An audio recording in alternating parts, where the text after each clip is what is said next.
Assalamualaikum warahmatullahi wabarakatuh. Alhamdulillahilladzi anzalal Qur'an hudan linnasi wa bayyinatin minal huda wal furqan. Wassalatu wassalamu ala habibina wa syafi'ina wa karimina Muhammadin khairil anam wa ala alihi wa ashabihi wa azwajihi wa dhurriyyatihi wa man sara ala nahjihi ila akhiril ayyam. Rabbi shrah li sadri wa yassir li amri wahlul 'uqdatam min lisani yafqahu qawli, amma ba'du. Hadratal muhtaramin wal mukarramin, para alim, para ulama, para asatidz, para guru, senantiasa kita harapkan fadilah dan berkah ilmunya. Jajaran pengurus DKM Masjid Haqqul Yaqin yang saya muliakan, wabil khusus hadirin dan hadirat jamaah salat subuh yang berbahagia. Alhamdulillah, kalimat itulah yang paling tepat kita aturkan untuk mengekspresikan rasa syukur kita kehadirat Allah Subhanahu wa taala atas berbagai limpahan nikmat, karunia dan anugerah yang senantiasa Allah curahkan kepada kita.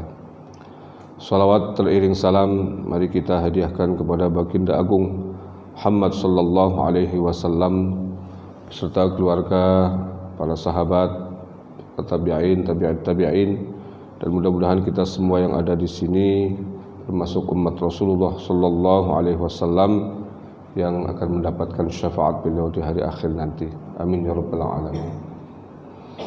Bapak dan Ibu hadirin dan hadirat jamaah salat subuh yang dimuliakan Allah, kita akan membahas dua ayat dari surah Ali Imran 133 dan 134, khususnya ayat 134. Ketika Allah menetapkan ciri-ciri orang-orang yang bertakwa.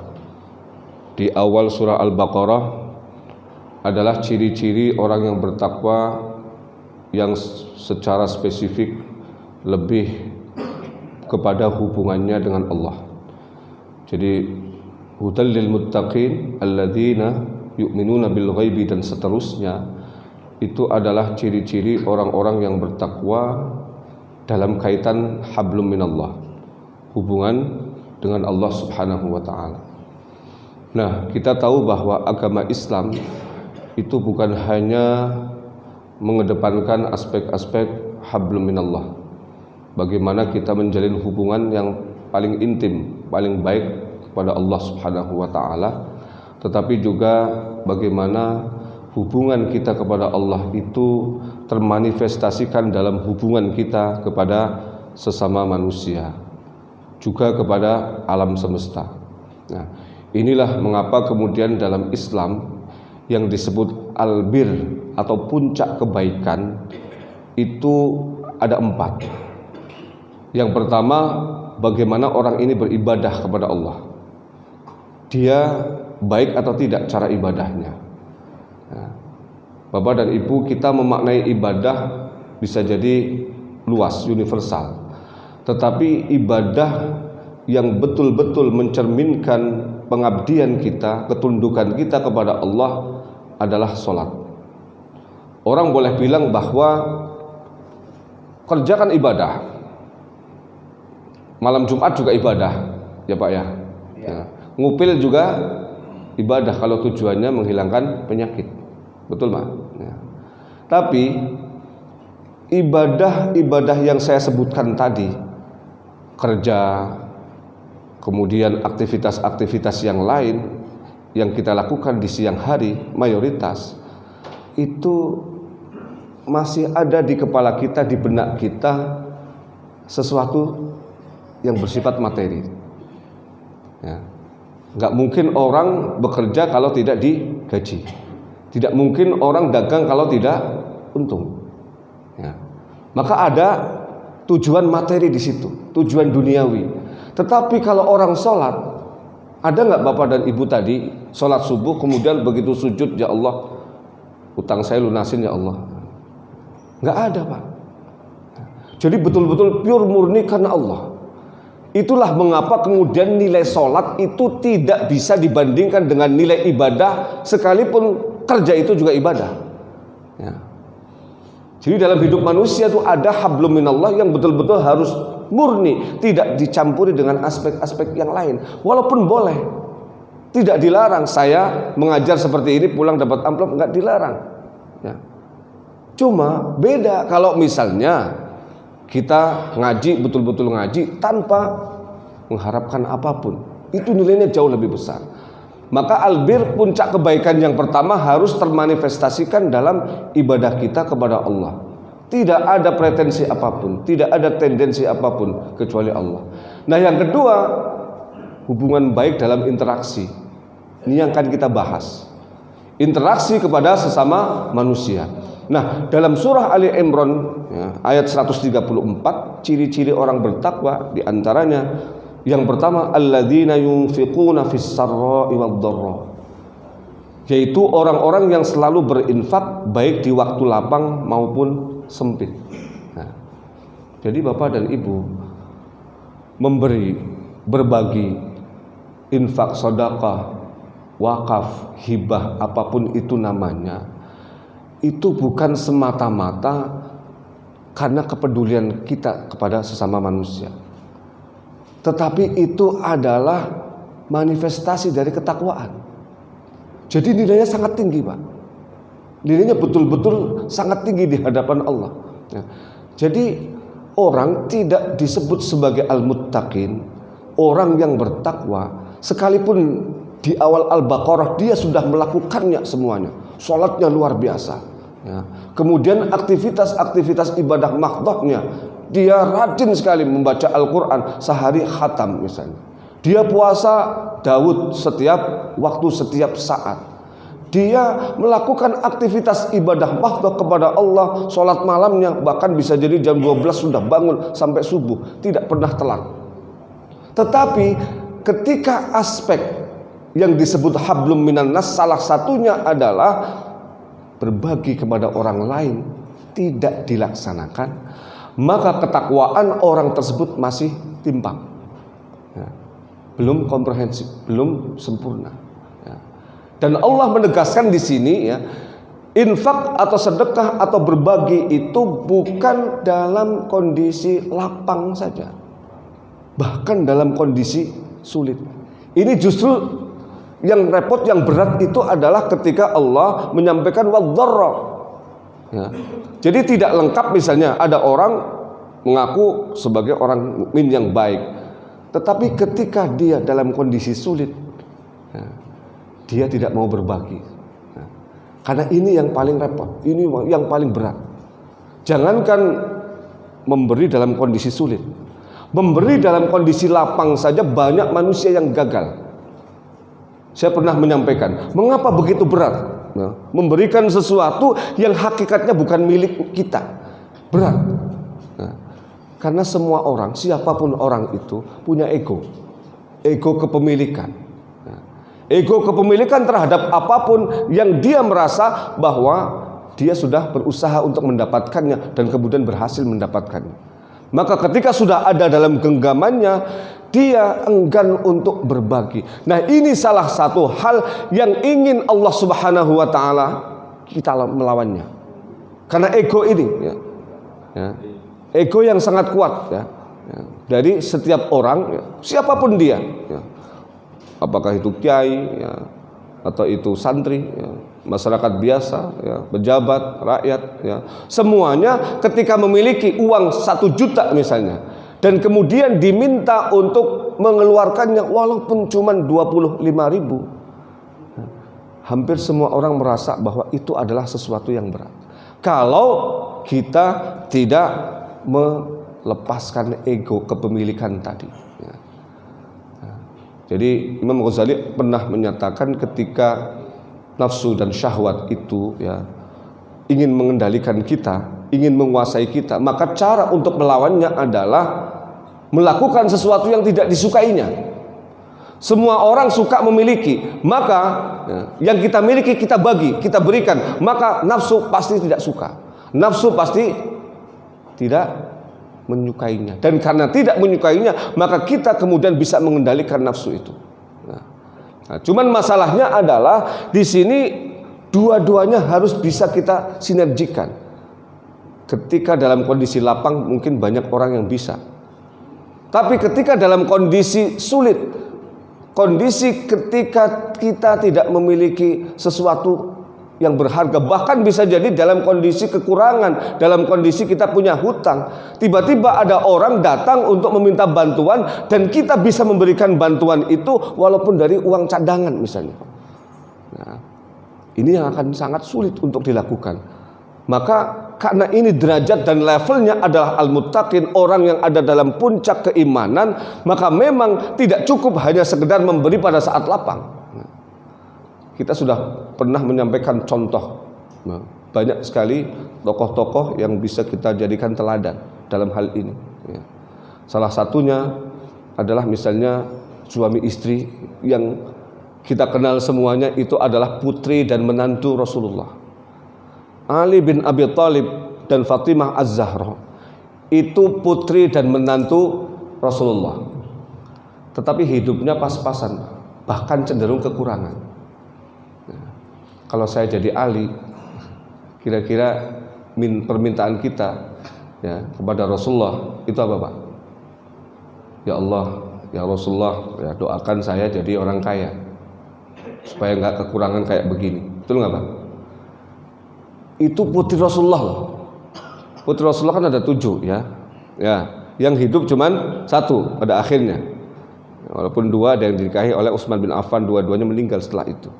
Ya kan? Satu-satunya putri Rasulullah yang masih hidup, kondisi ekonominya kekurangan. Nah, bahkan suatu waktu beliau lagi puasa wajib, Pak. Nah, punya persediaan berbuka hanya 1 potong roti. Rencananya 1 potong roti itu dibagi untuk berdua, setengah untuk Ali, setengah untuk Fatimah. Tiba-tiba menjelang maghrib, pintu depan diketuk, ada seseorang ditemui oleh Fatimah, ternyata itu adalah pengemis. Kata pengemisnya, wahai putri Rasulullah, saya sedang puasa tapi nggak ada sesuatu untuk berbuka. Tolong beri saya buka. Kalau saya jadi Fatimah, pasti akan bilang, Pak, saya hanya punya 1 potong roti, itu pun berdua. Sebelah tuh rumahnya gede, kaya raya, sana aja Pak ya. Minta ke sana, pasti diberi banyak Pak. Ya, jangan ke saya lagi kagak punya, cuma 1 roti, itu pun berdua. Kalau saya jadi Fatimah pasti begitu Pak ya. Ya orang adanya itu doang. Tapi kemudian apa yang dilakukan Fatimah? Minta izin kepada Ali, suamiku ada pengemis, dia rupa-rupanya pengen buka juga, tapi kita hanya punya 1 potong roti. Bagaimana ini? Ali dengan santainya kemudian mengatakan, ya sudah kasih aja rotinya. Terus kita gimana? Ya buka air putih gitu. Santai sekali dia. Ali tidak merasa berat sama sekali bahwa cuma ada satu-satunya roti yang bisa dimakan untuk berbuka setelah seharian berpuasa. Nah yang kayak begini ini sulit sekali Pak, sulit sekali. Nah, dalam situasi-situasi kita justru terjepit dan kemudian ada orang minta bantuan. Abdullah ibnu Umar, pernah saya ceritakan kalau nggak salah, itu tidak pernah menolak permintaan orang. Ketika beliau diminta apapun, ketika beliau ada pasti dikasih. Nah kita kalau dikasih pasti nggak pernah nolak. Giliran diminta kabur melulu. Nah, apa ya? Ketika ada pembagian, wah sembako pembagian ini bel tuh, wah rame, nginjek-injek kepala orang juga. Ya. Tapi giliran diminta bersedekah berbagi, ada pembangunan masjid ya, pura-pura kagak dengar. Ya. Nggak pernah nongol lagi. Biasanya rajin nggak pernah nongol ke masjid, takut diminta bantuan. Ya model-model kayak begitu bagaimana disebut al-muttaqin, orang-orang yang bertakwa. Abdullah bin Umar itu nggak pernah menolak permintaan orang kalau beliau ada. Bukan pernah saya ceritakan beli anggur sampai 4 kali istrinya. Beliau padahal baru saja sakit, sembuh dari sakit, lagi pengen makan sesuatu. Istrinya seneng luar biasa karena selama sakit jangankan minta, dikasih aja nggak mau makan karena nafsu makannya jatuh turun. Ya. Begitu sembuh, Abdullah bin Umar bilang kepada istrinya, Adinda, tumben saya kepengen anggur ya. Wah, seneng banget kan istrinya. Selama ini dikasih, dipaksa-paksa nggak mau, kok minta. Layaknya terbang dia pergi ke pasar, beli anggur satu kantong lah begitu, dibawa pulang. Ternyata dikuntit sama pengemis kan. Dengan gaya pengemis ya masa lalu ya, mereka sudah tahu karakter Abdullah ibnu Umar. Mintanya bukan sama istrinya, mintanya di depan pintu rumah dengan suara keras supaya Abdullah bin Umar mendengar. Ada apa? Kata Abdullah bin Umar, kok rame-rame di depan? Ini suamiku ada pengemis minta anggur yang baru saya beli. Gimana dong? Kan kakanda kan lagi pengen makan anggur ya. Dengan santainya, tanpa sedikit pun keraguan, ya kasih aja. Terus gimana? Beli lagi gitu. Dan itu terjadi sampai 3 kali Pak, dengan pengemis yang berbeda ya. Dikuntit pengemis yang lain ya. Karena mereka tahu ini istrinya Abdullah ibnu Umar, dan ketika minta di depan pintu, Abdullah ibnu Umar pasti tidak pernah menolak karena sudah kondang Pak ya. Kadang-kadang kondang yang baik juga suka sedikit agak repot ya Pak ya. Kalau terkenal dermawan yang ngantri di pintu banyak banget gitu ya. Kadang-kadang ada juga di orang-orang yang kebangetan ya, tahu dia itu dermawan tapi memanfaatkan kedermawanan orang ya. Kadang-kadang ada yang begitu ya. Nah, yang keempat kali baru kemudian istrinya mikir, kalau begini terus saya beli berkali-kali sampai uang habis, sampai kaki gempor, pengemisnya datang lagi pasti akan dikasih lagi oleh suami saya. Nah, saya harus bersiasat. Maka kemudian istrinya yang bersiasat. Begitu yang beli yang keempat, dikuntit lagi pengemis yang lain Pak, melewati jalan yang lain, jalan sepi Pak. Begitu di jalan yang sepi ya, ngumpet sengaja nyari-nyari, dihadang. Kamu tahu nggak, saya sudah beli anggur 4 kantong, 4 kali bolak-balik saya ke pasar katanya. Kamu tega mau minta lagi ini yang keempat? Suami saya sudah lama nggak mau makan, sekarang mau makan anggur, kamu minta, tega kamu? Dibilang begitu ya, pengemisnya, ya saya juga butuh, anak-anak saya juga pengen makan anggur katanya. Ini saya kasih tahu nih, kalau kamu masih tetap minta anggur ini nanti sama suami saya doakan perut kamu itu nggak pernah berkah seumur hidup gitu. Didoain kayak begitu, langsung pengemisnya takut, kabur dia, nggak jadi katanya. Barulah setelah istri beliau bersiasat itu, anggur sampai ke tangan Abdullah ibnu Umar. Ini namanya orang yang berhasil melepaskan ego kepemilikan, bahwa memang hakikatnya apapun yang terhidang di hadapan kita, bahkan ini ya yang sudah terhidang di hadapan saya, kalau Allah menghendaki tiba-tiba gelasnya pecah dan kemudian airnya berserakan, nggak jadi saya minum, bisa nggak Pak? Apa repotnya? Tapi kan saya nggak mau begitu, makanya saya minum dulu ya. Bismillahirrahmanirrahim.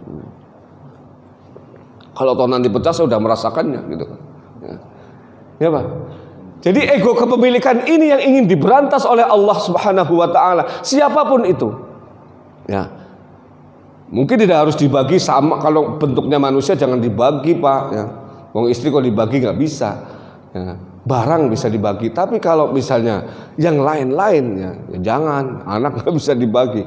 Maksud saya adalah kepemilikan terhadap harta tadi ya, itulah yang seringkali menjadi biang masalah, akar daripada persoalan sosial yang terjadi Pak. Sekarang saya mau nanya, orang pengen jadi presiden ujung-ujungnya apa Pak? Ujung-ujungnya apa? Ya fulus lah.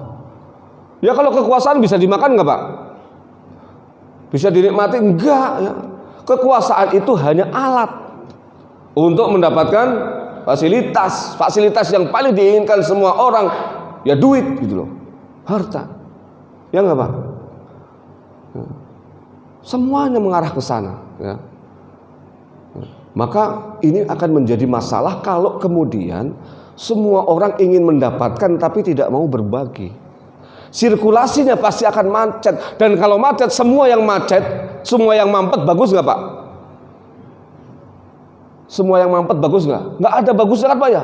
Apa aja yang mampet itu pasti buruk, jebol pada akhirnya. Kalau udah jebol, bahaya, secara sosial, politik, semuanya akan terganggu kalau ada yang mampet. Maka Allah meminta kita ada sirkulasi itu loh. dapat bagi, akhirnya sirkulasi jalan, semua kehidupan menjadi harmonis ya. Nah, maka jangan menunggu kayak raya dulu ya. Bahkan Rasulullah menghargai ya, di ittaqun nar walau bisyikki tamratin waruddu syail walau bi dhifi muhraqin. Jadi takutlah kalian kepada neraka walaupun hanya dengan satu biji kurma. Bersedekahlah kalau memang mampunya satu biji kurma. Tapi kalau satu biji kurma itu bukan hak kita, takutlah kepada neraka. Satu biji itu akan merepotkan kita. Bisa jadi amal kita seumur hidup sia-sia hanya karena satu biji kurma yang dimakan dengan cara yang tidak halal. Nah, ini ya gambaran ya betapa memang ternyata Islam begitu peduli kepada persoalan-persoalan sosial. Jadi ketakwaan itu manifestasinya bukan hanya orang yang rajin tekun ibadah sendiri, ibadah mahdoh, tapi juga ibadah sosial. Ibadah sosial yang paling bermanfaat adalah sedekah, infak, hibah, apapun itu namanya ya. Dan ini dilakukan oleh semua pihak. Kalau misalnya ada orang yang tidak mampu, sama sekali tidak mampu, maka dia harus menganjurkan orang lain untuk melakukannya ya. Kalau memang dia tidak mampu, anjurkan orang lain untuk melakukannya. Baik, ini yang pertama ya. Jadi ternyata ciri-ciri orang yang bertakwa dalam konteks dua ayat yang kita bahas ini adalah orang yang memiliki kepedulian sosial. Bahkan dalam banyak hadis Rasulullah mengkaitkan antara iman dengan kepedulian sosial itu. Laisa bimu'minin man yabitu syab'ana wa jaruhu ja'i'un ila jambi. Tidak disebut orang mukmin ketika dia kenyang, hidupnya nyaman, hidupnya tentram, sejahtera, tapi tetangga kanan kirinya lapar. Jadi Rasulullah mengkaitkan antara iman dengan kepedulian sosial. Itu artinya apa, Pak? Artinya bahwa orang yang mengaku iman tapi tidak memiliki kepedulian sosial, keimanannya diragukan. Jadi jangan merasa bahwa kita ini orang yang paling hebat kalau misalnya Qur'annya paling khatamnya paling sering, 1 minggu sekali, 1 bulan sekali, atau bahkan setiap hari. Kalau ternyata tetangga kita kanan kiri masih banyak yang susah makan sementara kita sejahtera dan kita membiarkan itu terjadi. Rasulullah menyebutnya laisa bimu'minin. Memang para ahli hadis menyatakan bukan mukmin sejati, bukan mukmin sempurna. Kalau tidak sempurna, ya berarti kita diragukan oleh Rasulullah. Ya. Itu artinya apa? Akidah, keimanan kepada Allah itu berbanding lurus dengan hubungan sesama manusia yang baik. Ya. Kita lanjutkan. Yang kedua, sama-sama berat, Pak. Yang pertama berat karena apa? Ego itu tadi ya, apalagi dalam kondisi kekurangan, kondisi terbatas. Yang kedua, wal kaziminal ghaidha. Orang yang mengendalikan kemarahan ya, mengendalikan, menahan amarah ya. Mengapa ini berat, Pak? Karena semua orang kalau dibuat marah, siapapun orang ini pasti akan marah. Cuman persoalannya ada yang melampiaskan amarah itu yang paling banyak, tetapi ada sedikit orang yang mampu menahan amarah itu hanya bergejolak di dadanya dan tidak dilampiaskan kepada orang yang membuatnya marah itu. Ya. Dan ini, Pak, ya, sesuatu yang sangat berat. Karena apa? Dalam diri manusia, setiap manusia yang lahir secara fitri itu ada unsur api di dalamnya. Apalagi kita tahu nafsu ammarah itu tadi yang disebut unsur apinya itu seringkali dikompor-kompori, diprovokasi oleh yang namanya setan, iblis, genderuwo, kuntilanak dan lain sebagainya itu, Pak. Itu ala Indonesia ya. Genderuwo, kuntilanak itu di Indonesia adanya, Pak. Di Mesir nggak ada, Pak. Saya 6 tahun di sana ya, banyak gelandangan tidurnya di kuburan, Pak. Dan nggak pernah lihat genderuwo, nggak pernah lihat kuntilanak, nggak pernah lihat pocong, Pak. Kok adanya hanya di Indonesia? Ya karena jin, setan itu sesuai dengan apa yang ada di kepala kita ya. Makanya jin di Eropa itu pakai dasi, Pak ya. Ya, pakai dasi ganteng gitu ya. Kemudian giginya taring, namanya Dracula, Pak. Ya Pak ya. Nah, kalau jin di Indonesia ya, setan di Indonesia nggak pakai celana, tuyul namanya itu ya. Jadi Indonesia itu banyak sekali itu Pak ya, jenis-jenis setannya. Dan itu nyata banyak yang melihat gitu loh ya. Saya kemudian mikir, iya ya, kenapa banyak yang melihat dan kemudian bentuk setannya itu macam-macam, apa namanya, jinnya macam-macam. Ya itu tadi, mereka kan makhluk halus Pak. Makhluk halus itu bisa menyerupai apapun sesuai dengan mindset kita. Betul nggak Pak? Ya kalau mindsetnya nggak ada, yang nggak muncul itu ya. Kenapa kemudian pada muncul? Karena kita percaya ada pocong, maka ngelihat pocong. Nah, kenapa percaya ada genderuwo? Karena percaya sama genderuwo. Nah, ya coba betul-betul Pak, 6 tahun saya nggak pernah lihat ya di sana itu orang nggak pernah cerita ada genderuwo, ada ini, nggak pernah, setan jin nggak. Nah, malah mereka tidur di kuburan. Karena apa? Nggak ada tempat. Kuburannya di sana nggak kayak di sini Pak. Kuburannya pakai bangunan-bangunan gitu ya. Dan kuburannya terang benderang. Ya, kalau malam itu terang sekali. Jadi nggak ada ya angker-angkernya sama sekali. Nah, kalau di Indonesia kan namanya kuburan lewat aja kagak berani ya. Nah kita ya sering kali Pak ya. Kalau pas saya keluar, terutama malam Jumat, malam Selasa saya ada kegiatan apa namanya tarekat di sana ya. Itu lewat kuburan itu ramainya luar biasa para gelandangan. Nah kita kembali. Wal kaziminal ghaidha tadi itu menahan amarah. Ya. Banyak orang ya yang gagal dalam hal ini karena apa? Memang berat ya. Ada yang namanya tadi itu nafsu ammarah di dalam diri. Makanya disebut amarah Pak. Nafsu ammarah itu sebenarnya ada dalam Al-Qur'an, inna nafsala ammaratum bisu. Nah, nafsu amarah ini ada dalam diri setiap orang. Ya karena dalam diri manusia itu ada unsur binatangnya Pak ya. Ada yang namanya binatang ternak, makanya suka kawin gitu ya. Ada yang namanya binatang buas, suka memangsa Pak ya, dalam tanda kutip macam-macam yang dimangsa ya. Makanya kalau manusia suka kawin ya ada binatang ternaknya masalahnya ya. Lihat yang bening-bening pengen gitu kan, ya ada binatang ternak, wajar gitu karena diumbar gitu ya. Kemudian ada binatang buas, kadang-kadang manusia lebih buas daripada binatang buas itu sendiri, memakan anaknya sendiri ya. Saya banyak baca berita itu kadang-kadang di Detik itu, ya Allah, orang tua menghambili anak kandungnya sendiri ya. Kadang-kadang anak membunuh ibunya sendiri ya. Na'udzubillah min dzalik. Itu kan kelakuan manusia yang jauh lebih buas dibandingkan binatang buas itu sendiri. Ini muncul dari mana? Nafsu ammarah Pak. Nafsu kebinatangan yang ada dalam diri manusia yang berbentuk dua tadi itu, ketika kemudian dibiarkan dia besar, dibiarkan dia tumbuh berkembang, maka manusia akan menjadi sosok yang paling mengerikan di dalam hidup ini. Jauh lebih mengerikan daripada setan dan iblis itu sendiri.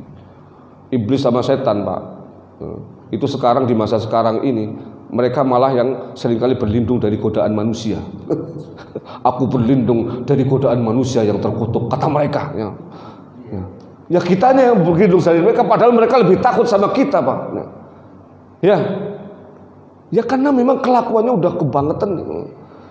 Manusia di masa sekarang ada yang bisa tadi itu melakukan kejahatan-kejahatan kemanusiaan, bunuh orang sampai diojok-ojok ya, dikatakanlah dimutilasi Pak ya, dipotong-potong, habis itu potongannya dipisah, dimasukkan ke cor-coran begitu, sampai nggak pernah ketahuan sama orang.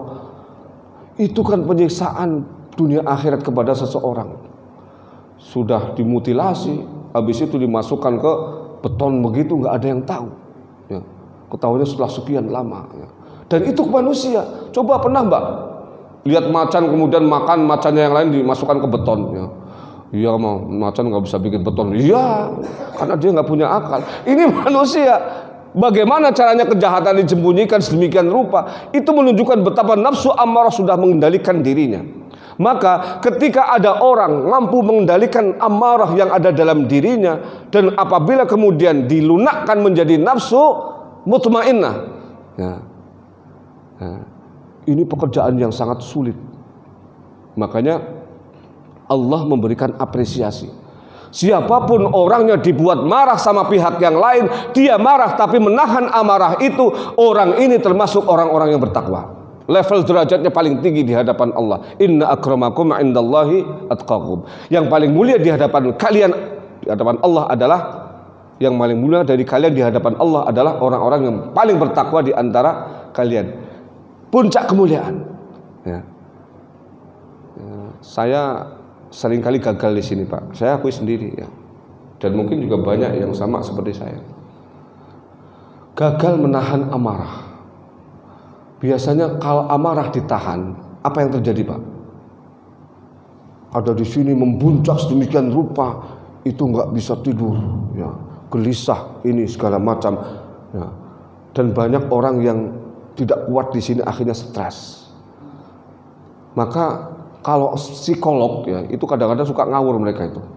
Lampiaskan amarah Anda, maka Anda tidak akan marah lagi. Ya namanya itu tingkatan ecek-ecek begitu loh. Yang diminta oleh Allah itu jangan lampiaskan, tapi Anda berhasil mengendalikan diri Anda sampai kemudian kemarahan itu hilang.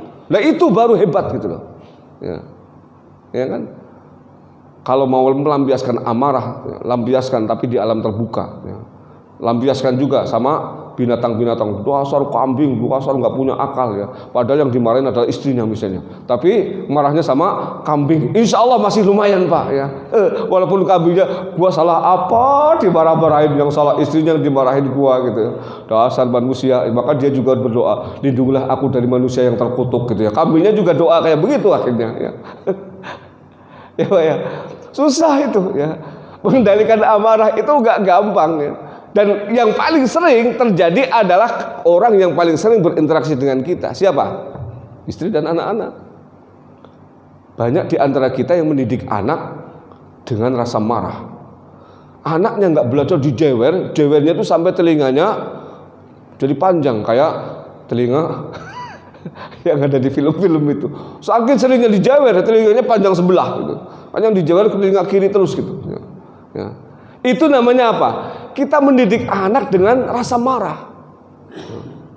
Dan itu nggak boleh. Nabi Muhammad itu dibuat marah semarah-marahnya sama orang, tetap membalasnya dengan kasih sayang. Nah kita ini, termasuk saya kadang-kadang dulu waktu anak kita masih kecil, bandelnya kan luar biasa. Kita pengen anak kita baik, tapi amarah dalam diri kita, ya, itu meletup saat itu sehingga anak kadang ditabok, kerasnya minta ampun. Ya boleh kalau dalam kerangka mendidik, tapi ada unsur amarah di situ yang bercampur antara keinginan anak kita menjadi lebih baik. Ini nggak boleh, Pak. Nah, karena bagaimanapun yang namanya amarah itu akan menyebabkan kebinasaan, menyebabkan hal-hal yang membahayakan. Ya. Kita kembali. Saya pernah gagal di sini, Pak. Saya ceritakan sendiri, ya. Pengakuan sebagai seorang manusia yang sulit, ya. Yang paling sering di mana, Pak? Di jalan, Pak. Di samping di rumah kita, istri dengan anak, ya, tetangga dan lain sebagainya, itu di jalan yang paling banyak terjadi, Pak. Kita bisa saksikan coba.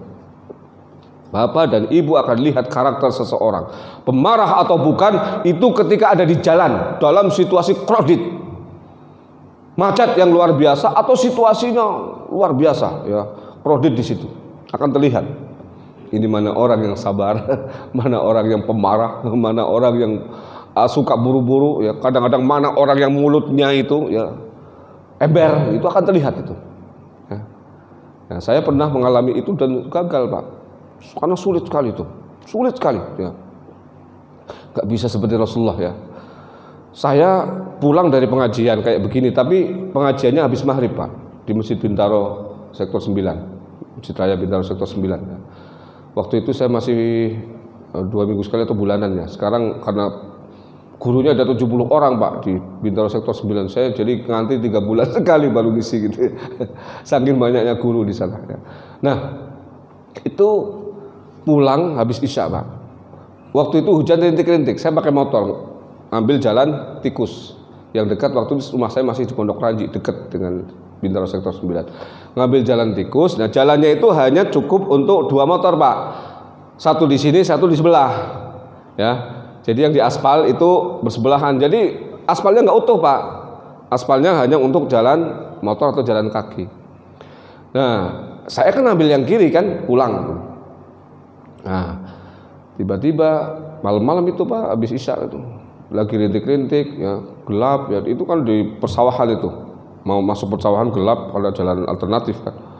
Tiba-tiba saya lihat di depan itu ada motor jalan, tapi jalannya oleng Pak, oleng begitu. Waduh, saya udah deg-degan ini, motor jalannya kok begitu ya, nggak normal banget gitu ya, goyang-goyang kayak begitu ya. Nah, begitu dekat ke saya ya, bukan hanya goyang Pak, tapi dia mengarah ke motor saya, mau nabrak Pak.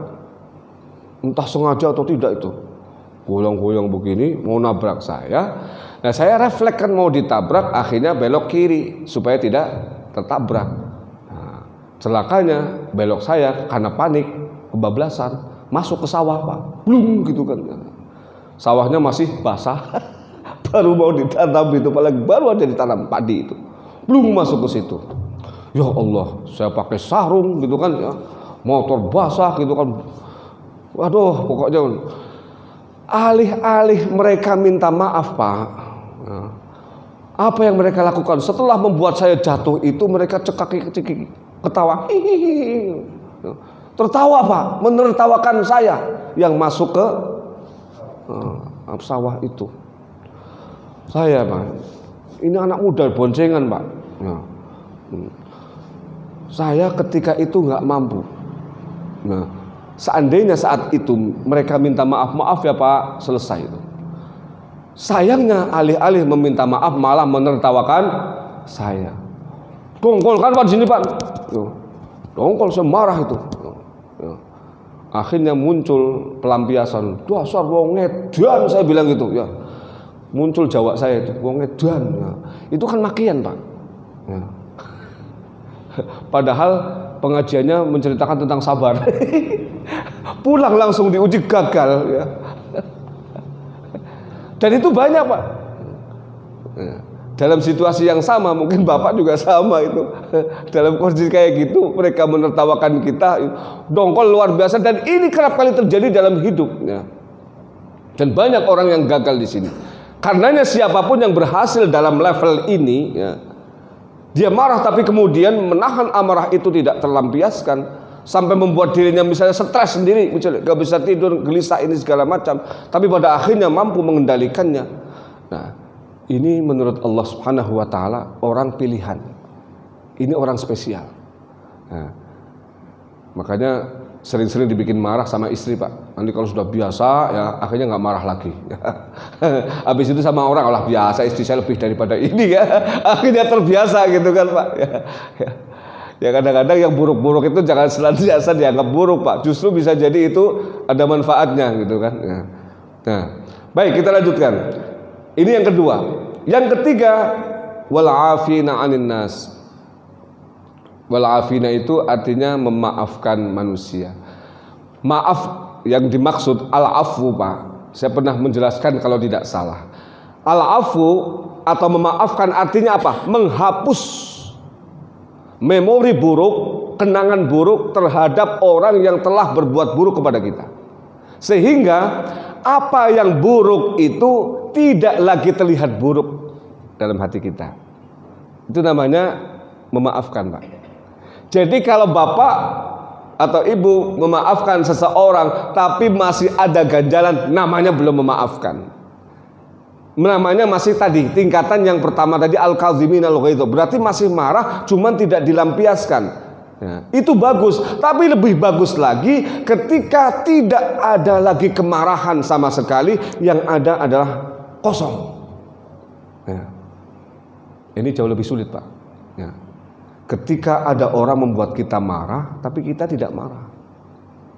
Ketika ada orang membuat kita dongkol, kita tidak dongkol. Ya. Dizalimi sama orang, ya, kita biasa-biasa saja. Imam Syafi'i Pak pernah dilaporin sama seseorang, Imam, itu ada orang kalau di depan Imam Syafi'i, di depan Anda itu nggak pernah maki-maki, tapi di belakang Anda maki-maki. Imam Syafi'i dengan santainya menjawab, ya kebetulan kalau begitu. Memang kebetulan kenapa? Ya, kalau orang lain kan marah Pak. Iya berarti saya masih berwibawa. Ya. Kok begitu? Iya berarti dia nggak berani maki-maki di depan saya karena saya berwibawa gitu. Enak saja jawabannya Pak gitu. Ya. Maki-makinya di belakang berarti apa? Masih ada wibawa beliau. Ya kan? Itu namanya apa? Orang yang sudah berhasil mengendalikan tadi amarahnya tadi itu, sehingga apapun yang orang lakukan itu baik, nggak ada buruknya gitu. Ya. Nah, misalnya ada orang ghibah sama kita, ya alhamdulillah digibahin sama orang, kebaikan saya tambah karena kebaikan dia saya ambil, keburukan saya diambil sama dia. Enak begitu Pak ya. Jadi akhirnya nggak pernah ada lagi ya rasa-rasa yang tidak baik dalam diri kita. Ya. Dan itu bisa dilakukan oleh siapapun. Saya pernah ceritakan dulu ke Imam Ahmad bin Hanbal kan, ya datang ke tempat pengajian kayak gini oleh tetangganya diundang, tiba-tiba tanpa pemberitahuan begitu beliau sudah sampai dibilang imam sudah ada yang menggantikan, silakan anda pulang. Imam Ahmad bin Hanbal selevel beliau, ya. Kalau saya kayak begitu, tadi udah buru-buru dari rumah sebelum subuh sambil si Ustadz sudah ada yang menggantikan, silakan pulang. Takmirnya saya langsung saya gaplok gitu. Nah, kalau saya gitu kan, ini kurang ajar banget, sudah capek-capek jauh-jauh kok dibilang sudah ada yang menggantikan. Imam Ahmad begitu kan, Pak, nyengir aja pulang ya. Kalau begitu saya pulang gitu, santai banget itu. Ya. Nggak ada ekspresi marah sama sekali ya, tersenyum pulang pamitan biasa gitu. Dan itu terulang 3 kali Pak. Tetangga yang sama kebetulan tetangganya kaya raya. Orang kaya kadang-kadang belagu Pak ya. Sama orang alim nggak menghargai gitu. Ya. 3 kali diundang, 3 kali dikecewakan, suruh pulang, sudah ada yang menggantikan. Imam Ahmad dengan santainya untuk ketiga kalinya pamitan. Dan ketika orang ini kemudian mikir, saya sudah menzalimi Imam Ahmad. Waduh, nggak tenang saya. Orang ini sendiri nggak tenang Pak. Akhirnya sowan ke Imam Ahmad, minta maaf sambil nangis di situ. Imam Ahmad dengan santainya, kenapa kamu nangis? Emang Imam Ahmad nggak ingat apa yang saya lakukan kepada Imam Ahmad? Enggak tuh katanya. Udah lupa tuh. Dari dulu udah lupa katanya. Emang kamu ngelakuin apa? Pura-pura gitu. Begini gitu. Orang ini malah yang heran. 3 kali diperlakukan, dizalimi oleh tetangganya. Orang itu sowan kepada Imam Ahmad, disambut dengan baik, senyum dan dijamu sedemikian rupa. Sampai orang itu sendiri yang heran. Imam Ahmad, sebenarnya hatimu terbuat dari apa? Kok anda bisa seperti ini? Nah, diperlakukan seperti ini. Kok menerima saya seolah-olah nggak ada apa-apa gitu? Ya, bisa nggak Pak? Kira-kira Pak? Apalagi yang nyakiti istri, kadang-kadang sampai 2 hari nggak bicara-bicara, tapi yang ke hari ketiganya itu Pak, akhirnya ada perang Baratayuda. Ya. Perang Baratayuda di kamar, maksudnya malam Jumat kebetulan gitu ya. Akhirnya punya adik baru gitu. Anaknya seneng, bapak ibu kalau berantem nanti punya adik lagi gitu kan. Nah kita kembali. Jadi Imam Ahmad kemudian akhirnya ditanya, wahai Imam, sebenarnya hatimu terbuat dari apa sehingga bisa seperti ini? Imam Ahmad kemudian menjawab, hati saya terbuat dari daging sama kayak hati kamu. Tapi engkau tidak marah terhadap apa yang saya lakukan dan tetap menghormati saya seperti sekarang ini.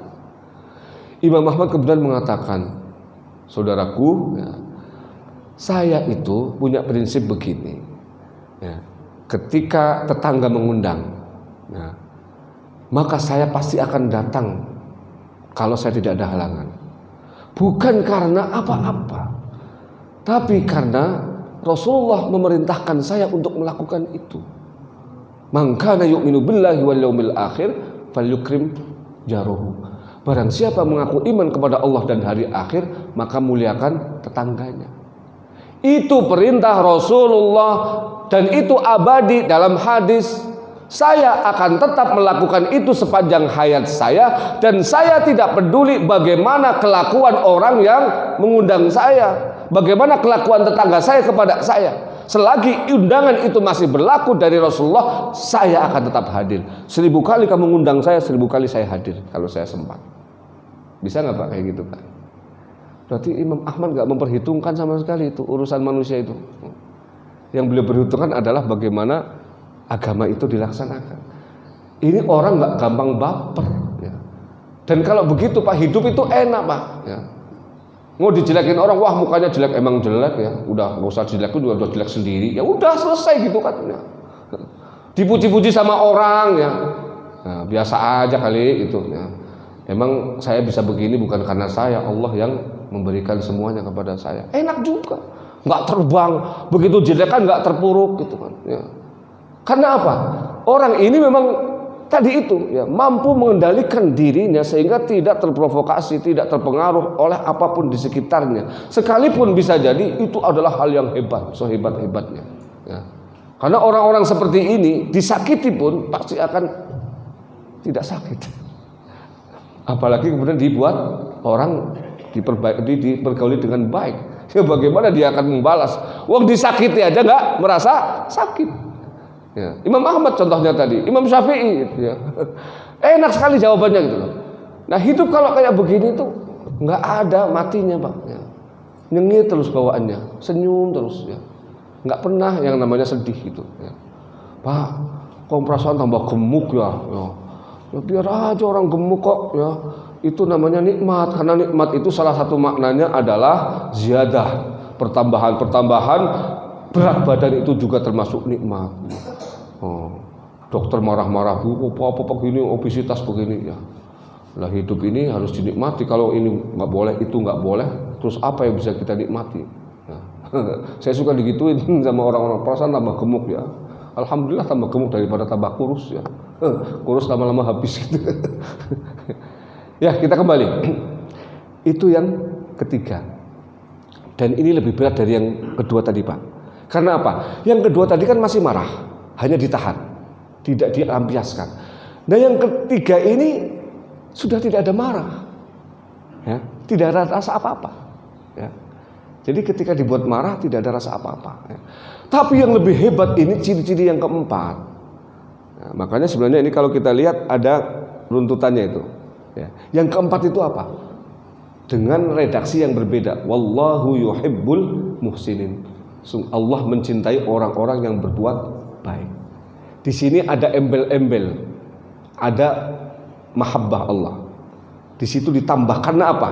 Ini orang spesial, yang lain spesial juga, tapi ini yang paling spesial. Tingkatan yang paling tinggi. Yaitu apa?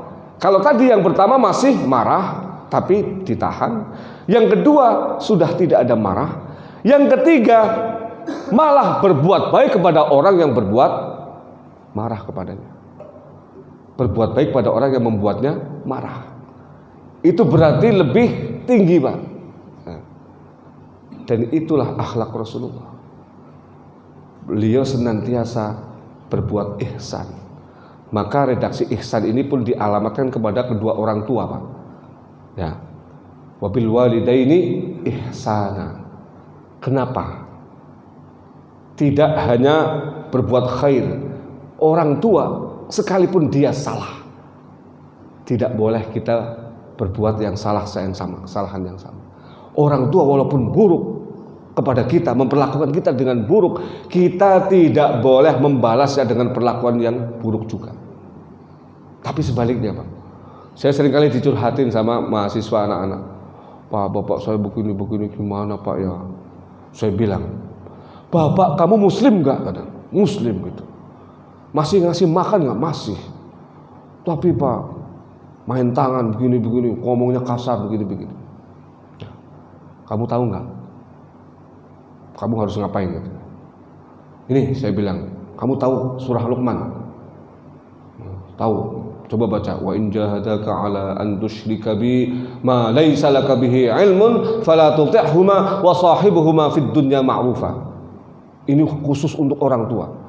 Kalau kedua orang tuamu memaksa kamu untuk berbuat syirik kepada Allah yang tidak ada ilmu di dalamnya, fala tuti'huma.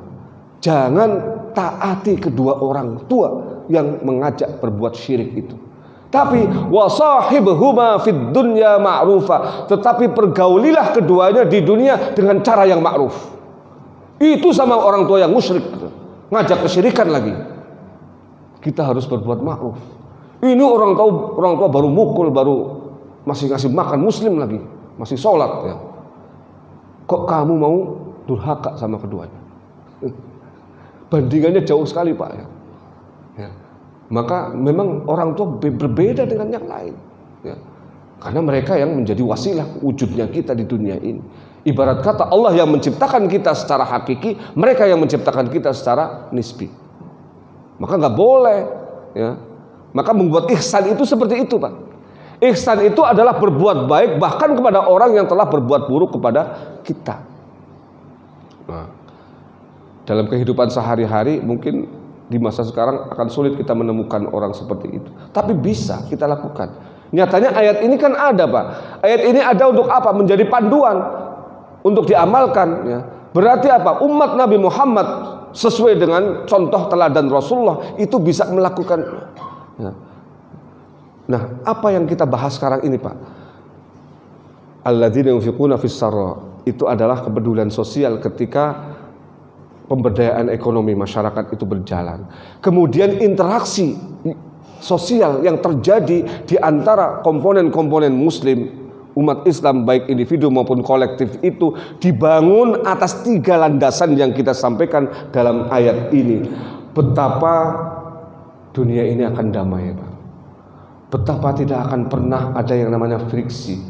Sekeras apapun itu yang namanya perbedaan pendapat, tidak akan mengarah kepada persoalan-persoalan serius, ya.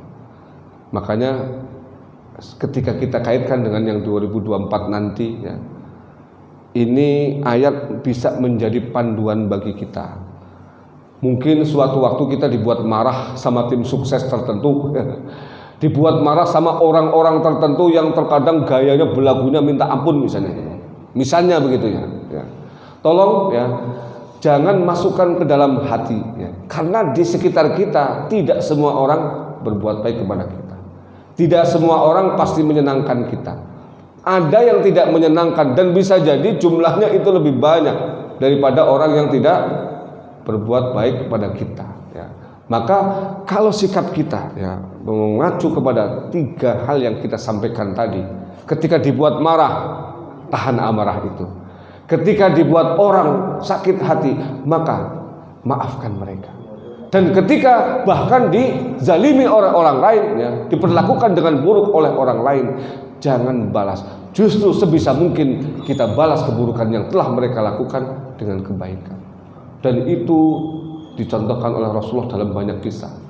Mungkin Bapak dan Ibu pernah membaca kisahnya dengan orang Yahudi itu kan, yang bagaimana setiap hari, setiap waktu, setiap saat orang ini begitu laten memusuhi Rasulullah, begitu membenci Rasulullah Shallallahu Alaihi Wasallam, sampai wiridnya adalah wirid kebencian, Pak. Kalau kita wiridnya kan wirid subhanallah, alhamdulillah, memuji Allah. Ini wiridnya adalah ungkapan makian kepada Rasulullah. Di wirid itu, Pak, setiap waktu, setiap saat, mulutnya itu tidak pernah berhenti memaki Rasulullah, ya. Dan pas lewat Rasulullah, dengar ini orang lagi ngapain, didengerin. Ternyata lagi memaki beliau. Nah, orang ini ternyata, ya, buta. Begitu Rasulullah dekat, nggak ngeliat, usianya sudah tua, tinggal sendirian di satu rumah. Akhirnya begitu lagi wirid tadi itu, Pak, wiridnya memaki beliau. Beliau datang, ya, cuek aja, ya. Ya, kalau saya jadi beliau, ini orang tua buta sendirian lagi memaki saya, wah, kesempatan ini mulutnya disumpel aja pakai kerikil, ini selesai dia gitu kan. Itu Rasulullah lewat pas lagi dia wirid maki beliau, akhirnya nanya, Bapak sama siapa di sini? Sendirian. Emang Bapak benci banget ya sama Muhammad? Ya? Iya. Walah, Muhammad begini, itu di hadapan beliau, Pak. Ngompor-ngomporin tabok gitu. Nabi Muhammad diam aja, ya. Akhirnya tunggu, Pak, ya. Ini sebentar lagi makan siang. Sudah ada yang nyediain makan? Belum ada, katanya. Baik, nanti saya datang ke sini ya. Bapak tunggu, ya. Rasulullah habis dimaki-maki begitu, Pak. Malah kemudian ngambil makanan, balik lagi ke tempat itu, disuapin orang itu dengan penuh kasih sayang. Beliau ketika itu tidak menganggap bahwa ini musuh. Ini orang tua, sebatang kara, buta, tidak berdaya, harus dikasihani. Jadi beliau melihat semata-mata persoalan kemanusiaan, tidak ada pretensi apapun, Pak. Nah, kalau orang sekarang itu kan beda, Pak. Berbuat baiknya karena ada maunya, ya. Makanya nanti kalau ada orang yang tadinya tidak berakhlak jadi berakhlak, Karena nyalek Pak, itu akhlaknya nggak tulus Pak. Orang kok tumben jadi baik banget ini ya, jadi tulus banget kelihatannya gitu, karena ternyata nyalek Pak. Itu namanya akhlaknya nggak tulus Pak. Kalau Rasulullah itu tulus ya, nggak ada pretensi apapun. Beliau berbuat baik kepada orang ini, apa yang diharapkan coba? Udah tua, buta gitu kan, nggak punya siapa-siapa, nggak punya apa-apa ya. Apa yang diharapkan? Kalau caleg kan beda Pak. Yang dideketin biasanya yang punya pesantren gede, ya, pesantrennya aja 10.000 ya, Pak Kiai, wah ngunduk-ngunduk sama kiainya gitu kan, cium tangan bolak-balik sampai 50 kali gitu ya, habis itu pulang dikasih amplop gitu. Iya baik, tapi ada maksudnya, ada tujuannya, jadi akhlaknya nggak tulus ya. Ini Rasulullah nggak punya pretensi apa-apa sama orang ini, beliau suapin dengan penuh kasih sayang. Dan itu terjadi sampai beberapa hari, sampai suatu waktu beliau berhalangan. Nah, tidak bisa hadir, akhirnya mewakilkan kepada Abu Bakar. Abu Bakar tolong, itu kakek-kakek tua buta orang Yahudi yang tiap hari maki-maki saya itu, tiap hari wiridnya maki-maki saya, kasih makan ya, suapin sama kamu ya, karena dia buta katanya. Baik Rasulullah. Akhirnya Abu Bakar mewakili Pak. Baru satu suapan ya, langsung orang ini memegang tangan Abu Bakar. Kamu siapa? Saya Abu Bakar. Abu Bakar siapa? Temannya Muhammad. Muhammad siapa? Muhammad Rasulullah. Kamu tahu nggak? Kata orang tua ini, yang biasa nyuapin saya, itu cara nyuapinnya nggak kayak kamu. Kamu roti masih kasar banget, langsung masukkan ke mulut saya. Saya belum siap, tahu-tahu masuk aja gitu. Yang nyuapin saya itu tangannya lembut. Kalau memasukkan roti ke mulut saya sampai rotinya lembut banget, sudah siap dimakan baru dimasukkan dengan sangat hati-hati. Kamu asal masukkan aja lorong begitu ya, masih kasar begini. Kamu bukan yang biasa nyuapin saya, makanya saya tahu. Kamu Abu Bakar, iya, temannya Muhammad, iya. Terus yang biasa nyuapin saya siapa? Ya yang biasa nyuapin kamu itu orang yang paling kamu benci, teman saya itu, yang biasa kamu maki-maki setiap waktu, setiap saat. Langsung kakek ini badannya gemetar. Orang buta kan matanya begini. Langsung dia minta, Abu Bakar, papa saya, bawa saya ketemu Muhammad, saya pengen ketemu dia. Dibawa oleh Abu Bakar menemui Rasulullah. Ketika bertemu Rasulullah itu dia mengatakan, kalau ada manusia diperlakukan seperti ini dan dia membalasnya dengan kebaikan seperti yang engkau lakukan, maka kamu bukan manusia biasa, engkau adalah Rasulullah, asyhadu an la ilaha illallah wa annaka Rasulullah. Jadi kalau orang ini kan melihat sendiri betapa ketika dia disuapin itu maki-makinya gak berhenti Pak. Habis rotinya masuk, kamu tahu Muhammad gak? Waktu belum begini, dan itu berjalan terus tanpa sedikit pun Rasulullah berkomentar.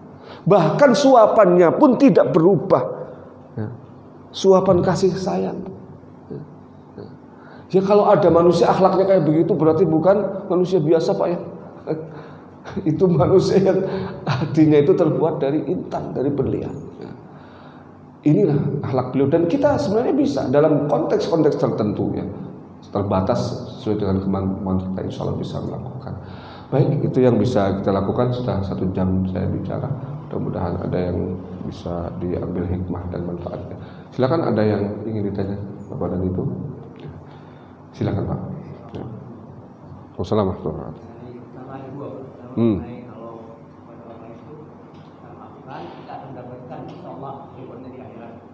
Tapi kalau mengenai hutang menurut maka kita berjujur, kita dapat dunia, atau kita maafkan, dia untung, kita untung juga dapat di akhirat. Kedua mengenai masalah Palestina dengan Israel. Sebenarnya yang menjalankan hadis Rasul siapa Pak? Yang dapat kamu dua itu. Yang menjalankan Hadis Rasulullah kata maafkan. Karena berdasarkan yang saya tahu, banyak sekali tawaran daripada Yahudi. Ya, kayaknya juga udah 5 juta. Kalian mungkin 2 juta di Gaza, 2 juta di dalam Ya silakan kita berdua nih di Madinah ini. Nah, itu sudah mulai dikasih kelonggaran, buktinya kan sampai kelonggaran itu dimanfaatkan, bukannya bikin semacam apa itu rekonsiliasi dengan saudara kita yang begini, tapi di gua itu masuk dengan orang yang ribuan itu budal sebagainya, dan di zaman di mana itu Syam. Dia orang tadi itu udah mulai ngajak berdamai, silakan mungkin kalau yang obat senam itu mungkin agak susah ya. Karena itu benar kita 5 juta nggak muat ya. Mana kita simpan. Jadi malah tanggal 70 itu gimana?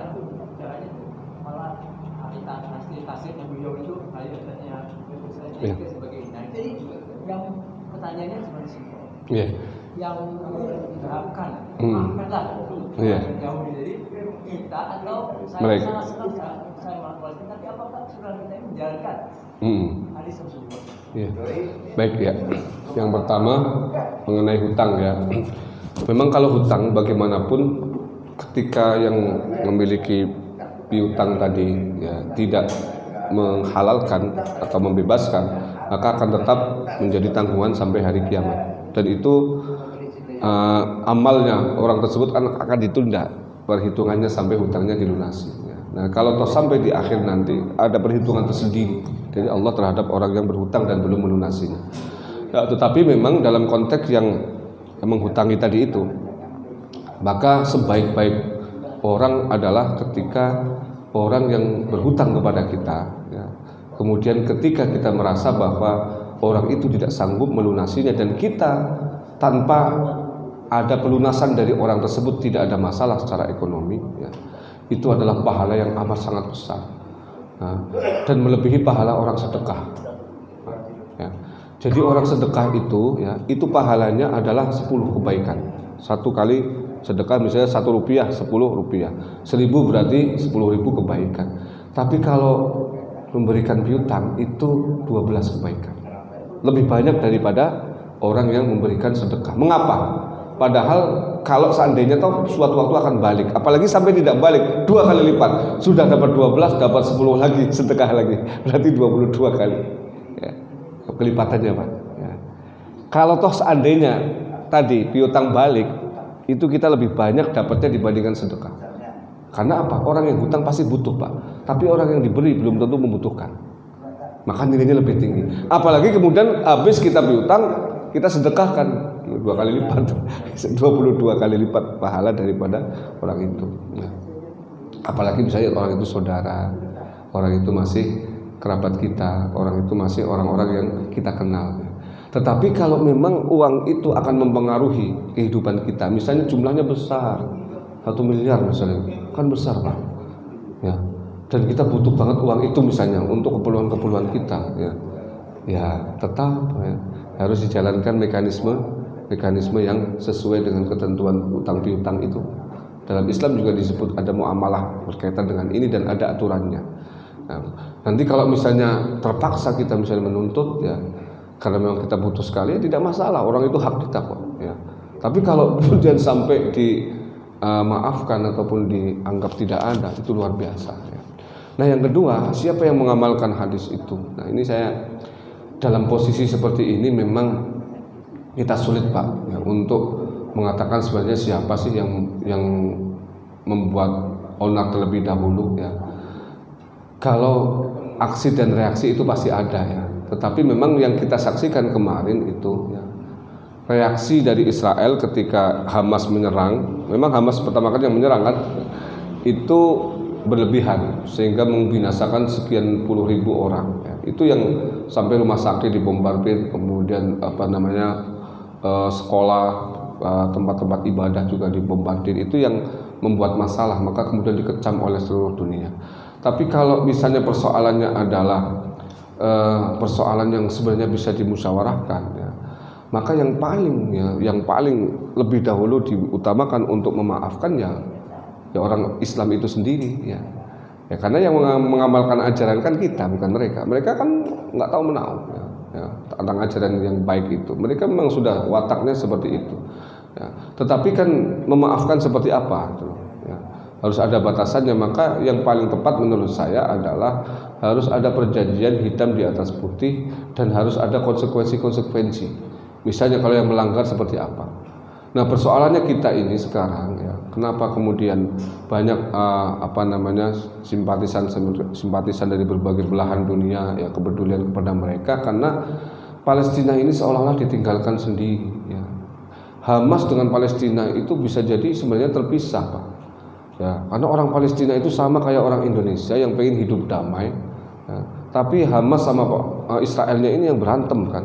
Tapi yang jadi korban adalah warga sipil. Ya. Ini sebenarnya sama, orang di Gaza itu apa pengen kayak begini? Kan nggak pengen. Tapi orang-orang Hamas ini ya, kita juga, saya pernah membaca entah benar atau tidak ya.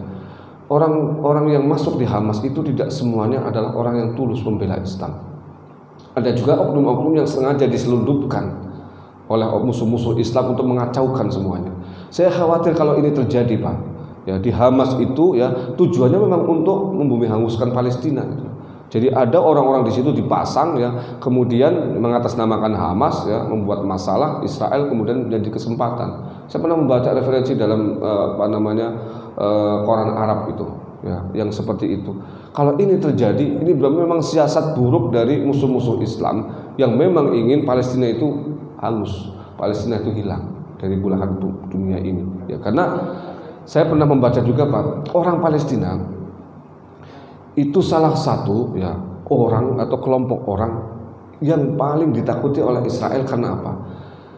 Jadi rasio doktornya itu di antara umat-umat Islam yang lain itu tertinggi.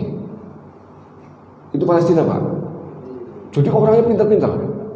Nah, ini salah satu yang ditakuti oleh mereka. Saya pernah baca itu. Jadi rasio orang-orang pintarnya di Palestina itu sangat tinggi dibandingkan negara-negara Arab yang lain. Ya. Mesir saja kalah, Pak. Karena Mesir itu banyak juga yang buta huruf, Pak. Di Palestina jarang orang buta huruf. Dan saya tahu persis mahasiswa Palestina yang belajar di Mesir pintar-pintar semua. Ya. Otak mereka brilian. Nah, ini yang dikhawatirkan ya, oleh Israel, sehingga kemudian bagaimana caranya ya, orang-orang ini jangan sampai hidup. Maka membuat berbagai cara. Nah, kalau misalnya sudah seperti itu ya, rasa-rasanya sulit bagi kita memaafkan gitu loh. Kalau sudah ada 11.000, 12.000 orang mati dengan cara yang sangat biadab ya dilakukan oleh Israel ya tidak bisa lah ya kita memaafkan mereka ya. Ya mungkin adanya adalah gencatan senjata dan sudah dilakukan sejak kemarin kan. Tapi gencatan senjata itu ada jaminan. Nah, kalau kita ingin bersikap ini, Pak ya, saya mendapat dari Syekh Ali Jum'ah ya. Syekh Ali Jum'ah itu mantan mufti Al-Azhar ya, mufti Mesir ya. Jadi beliau itu mengatakan begini, mengapa sih Israel nggak dibunuh saja oleh Allah semuanya? Mengapa misalnya Israel itu tidak dimatikan saja semuanya ya? Allah mampu melakukan itu. Tetapi kita harus melihat persoalan ini secara universal, secara komprehensif. Allah itu tidak serta-merta orang yang buruk seburuk-buruknya itu dihancurkan. Kalau kayak begitu, Pak, banyak orang-orang Indonesia juga yang mati itu karena mereka juga kelakuannya buruk gitu kan, melewati batas ya. Tidak seperti itu cara Allah. Nah, kata Syekh Ali Jum'ah, ini adalah bagian dari cara Allah untuk mengikat umat Islam seluruh dunia supaya satu hati. Sehingga apa? Semuanya tertuju untuk mendoakan sesama, dan itu pahala yang luar biasa. Yang kedua, kata beliau, ini cara Allah menyayangi orang-orang Palestina untuk bisa mendapatkan surga jauh lebih mudah dibandingkan orang-orang lain di belahan dunia Islam yang lain. Kita nyari surga susah, Pak. Ini kayak gini bangun pagi bertahun-tahun, kadang-kadang belum tentu surga gitu kan. Nah, mereka dar mati langsung surga, Pak, syahid, Pak. Nah, ya kan? Di bom itu runtuh, ada berapa puluh ribu orang yang mati, nah, syahid semua, Pak. Ya. Jadi langsung ke surga ya.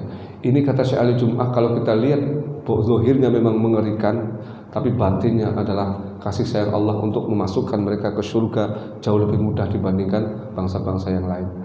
Mendengar jawaban ini rasa-rasanya kemudian kita menjadi lega Pak ya. Mudah-mudahan memang seperti itu ya. Ya karena memang kalau dibolak-balik itu bawaannya kita pengen perang sendiri ke sana. Sampai kemarin saya pernah naik Gojek Pak ya. Nah waktu itu kampus macet ya, saya bawa Gojek, kata Gojeknya, kenapa sih tentara nggak pada ke sana sendiri gitu, ngutus orang-orang sipil ke Monas nggak ada gunanya katanya, kalau ke Monas cuma demo kayak begitu doang ya. Nah, kenapa nggak tentaranya sekalian? Ini pikiran orang awam Pak. Saya kemudian mikir, iya Pak sih, nggak segampang itu Pak, ngirim tentara Pak. Jadi ada caranya, ada mekanismenya gitu. Kalau kemudian semua orang ngirim tentara ke sana jadi perang dunia gitu ya. Nah itu juga nanti yang rugi kita semua Pak. Kalau perang dunia nanti harga minyak mahal, harga semuanya mahal, barang-barang semuanya akan naik ya. Justru ekonomi morat-marit ya. Tidak semudah itu Pak ya. Jadi ada pikiran-pikiran yang sederhana dari orang-orang yang merasa peduli gitu ya. Ya tapi ya kembali jawaban syair Jumat tadi mudah-mudahan menenangkan kita semua. Baik ya, kita tutup dengan doa. Allahumma shalli ala sayyidina Muhammad walhamdulillahirabbil alamin. Allahumma ij'al jam'ana hadza jam'an marhuma, tafarraqna ba'da tafarraqan ma'suma, wa la taj'al fina wa la minna shaqiyyan wa la mahruma. Allahumma arzuqna 'ilman nafi'a, qalban khashi'a, lisanan dhakiran, wa yaqinan sadiqan, wa rizqan wasi'an mubarakan, wa 'amalan shalihan mutaqabbalan. Allahumma inna na'udzubika min 'ilmin la yanfa', min 'ainin la tadma', من نفس لا تشبع ومن دعاء لا يسمع. اللهم استجب دعاءنا واشف مرضانا وارحم موتانا ولا تخيب فيك رجاءنا واختم بالباقيات الصالحات أعمالنا. ربنا آتنا في الدنيا حسنة وفي الآخرة حسنة وقنا عذاب النار والحمد لله رب العالمين. والعفو منكم. اللهم اغفر لنا وبالطريق. السلام عليكم ورحمة الله وبركاته.